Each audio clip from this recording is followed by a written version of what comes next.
In this edition of URTV, we are looking at the work of Ulster Physio Gareth Robinson, better known to everyone as GG. No, he didn't. No, Willie. Up there, mate. The best more time I've ever seen. Here's a thing. Right, here's the machine. Amazing. So much anger.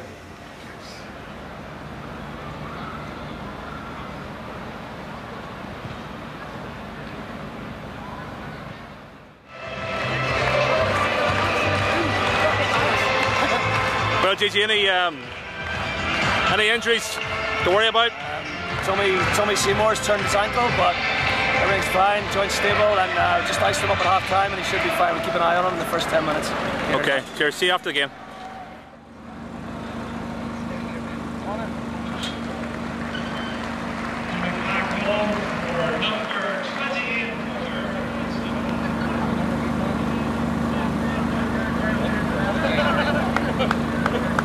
Well, GG, how did the injury rate finish up tonight? That was a pretty good evening. We've had a few players back from long-term injury. Ed O'Donoghue, Tomosi, Matt McCullough, they've all come through the game well. We picked up a few minor bumps and bruises, but we should be fine. So all in all, it's a good night. And Ian Porter, just a few stitches?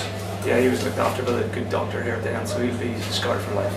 Okay. Well then, I'll see you in the morning and we'll see how you're going to deal with some of these injuries tomorrow morning. Perfect, thanks. It's 8 AM on Thursday, the morning after the Viadana game, and we've come up to New Forge to meet GG to see how he's going to be treating any players who may have been injured last night.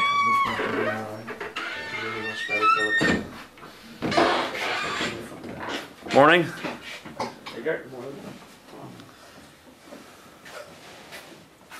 Well, Tommy, did you enjoy the match last night? Yeah, it was really good. Yeah, I really enjoyed it. Good experience to get out there until I went over on this thing, my ankle. Carried on for a little while, but had to come off, and Evan Spence came on for me, so I was happy enough with the performance. The whole team played really well. Did the doctor have a look at the ankle last night? Yeah, he did. He looked at it after the game and made sure the ankle was sound. So just in here this morning, just trying to get a bit of see how it was this morning. GG giving it a check over. And what do you think, GG? Oh, we're pretty happy that the ankle joint's sound. He was seen by Doug Irwin last night and Richard Nicholas. So what we're dealing with is just a bit of soft tissue irritation here in his lower leg. He'll be off his feet for today, probably back in tomorrow, definitely back in at the start of the week. Won't be a long-term thing. Arsenal waiting to go, I think.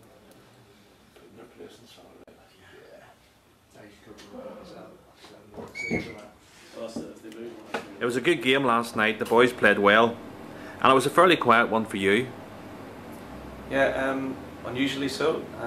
Most evenings I'm on the pitch a lot more than I was last night, but it's never a bad thing. And thankfully we come out of the game with nothing serious, no serious injuries or long-term injuries. How long is Stephen Ferris away from starting a game? So as we know, Stephen picked up a knee injury while he was on tour with the Lions in June.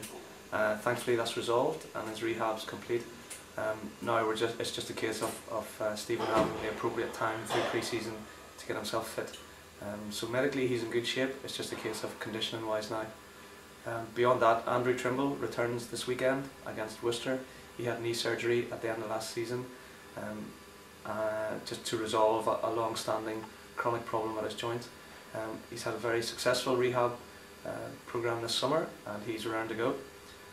David Pollock had hip surgery again at the end of the season to resolve a chronic long-term problem. David is about 6 to 8 weeks away from playing.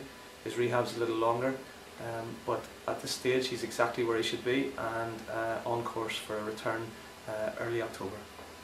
Outside of that, Tamati Harua arrived last week, and again we're just getting him into sort of the final stages of his pre-season and his conditioning programme, and we hope that Tamati will be available for rugby within the next fortnight. Well, thanks for chatting with us this morning, GG.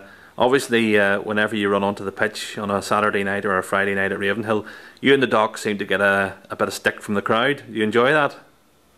Oh yeah, there's always a bit of banter when the Doc's around, as you can imagine. Sometimes it's all about the magic sponge, but unfortunately the magic sponge doesn't work all the time. I think there's a little bit more to the job than that, but it's all about the Friday night and the Saturday night, as you say. That's the best part of the week, being involved in that, 80 minutes in a team environment. But when the final whistle goes and Mudlocks wants to know who's fit for next week, that's when all the work starts again. Well, thanks very much for chatting to URTV this morning.